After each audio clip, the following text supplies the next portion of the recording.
Bonjour à tous, bienvenue pour ce nouveau numéro de Le Sais-tu. Donc aujourd'hui nous allons parler du Nouvel An, donc j'en profite pour vous souhaiter tous les meilleurs vœux pour 2018. Donc l'historique du Nouvel An, à travers les âges, à travers les temps, et ma position par rapport à cette fête. C'est parti.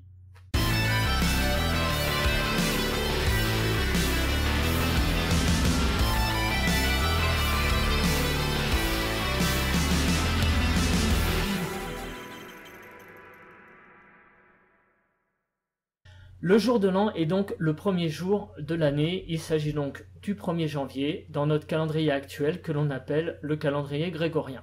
Alors le calendrier grégorien, c'est un calendrier, donc comme vous le savez, je pense pour la plupart, qui a ou bien 365 jours ou 366 jours.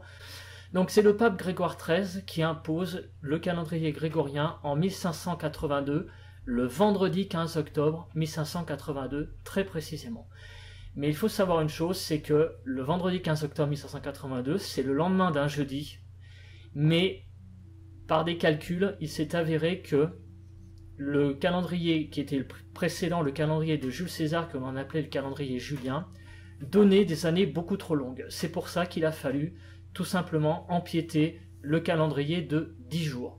C'est pour ça que nous sommes passés directement du jeudi 4 octobre 1582 au vendredi 15 octobre 1582 et non pas le vendredi 5 octobre.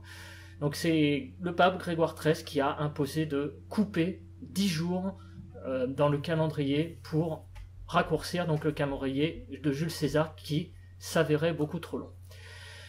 Pour éviter donc que le retard revienne tous les 400 ans, donc de 3 jours sur le calendrier grégorien, il a été décidé de supprimer le 29 février des années 1700, 1800 et 1900.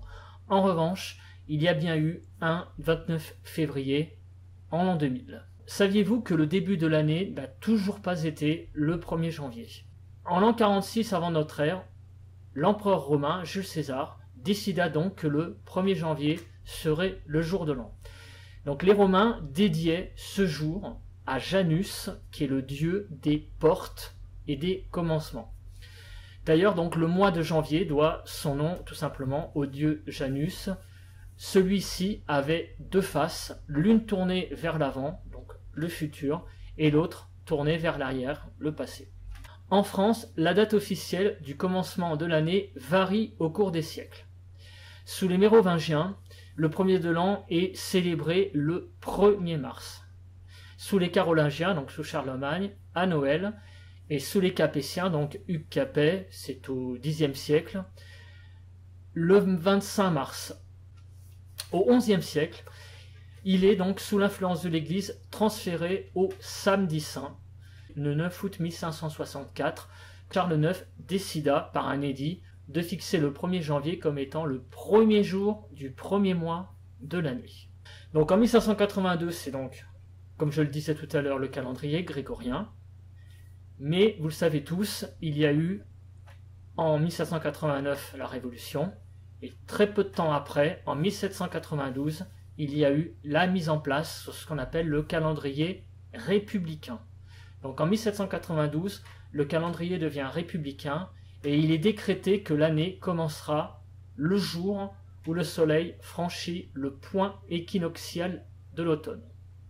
Donc ce jour qui se trouve être donc le 22 septembre 1792, il est appelé le primidi premier vendémiaire de l'an 1 de la République.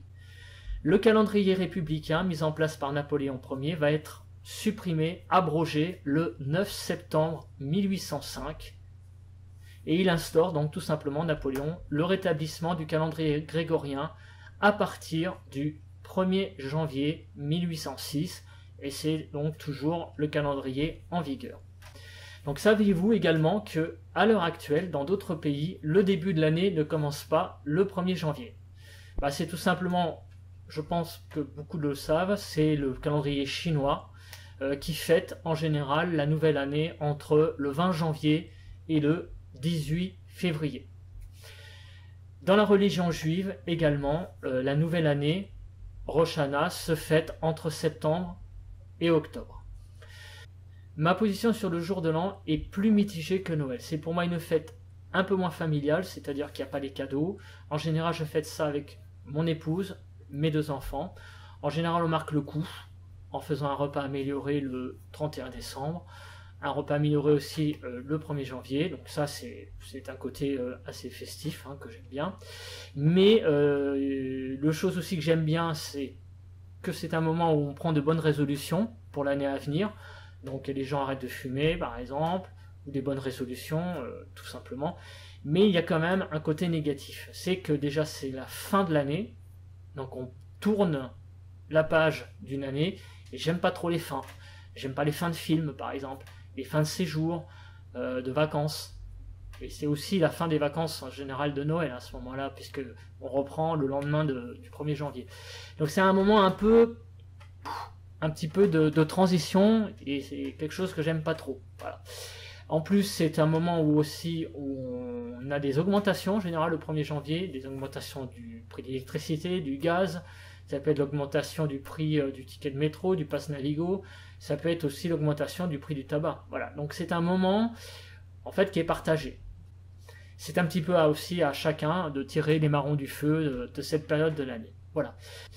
Voilà, j'espère donc que vous avez aimé ce numéro. Likez, partagez, mettez un commentaire de ce que vous pensez du nouvel an. Et on se retrouve pour un prochain numéro. Bye bye à tous.